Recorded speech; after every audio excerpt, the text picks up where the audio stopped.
Le tourisme en Grèce, c'est 20% du PIB et un emploi sur 4. Autant dire que la situation est suivie de près par les entrepreneurs du secteur et par les millions de touristes qui choisissent de passer leurs vacances ici.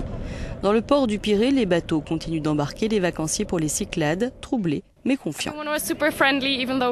Tout le monde a été très gentil, même si nous sommes allemands.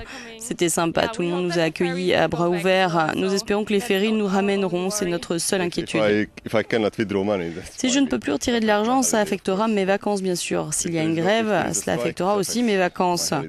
Autrement, si ça ne devient pas comme à Paris avec les taxis et Uber, vous savez, ça m'ira très bien, explique ce Français.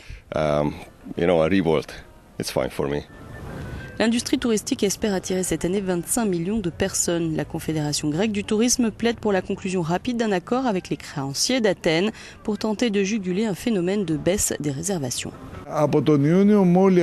En juin, avec toute cette insécurité, on a été témoin d'une chute des réservations, explique le président de la Confédération. La situation est encore sous contrôle.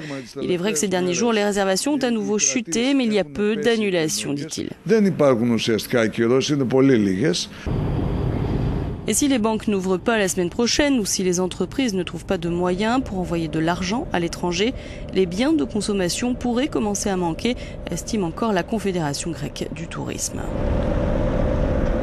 Le tourisme est un pilier de l'économie grecque, vital pour le pays dans ses efforts pour sortir de la récession.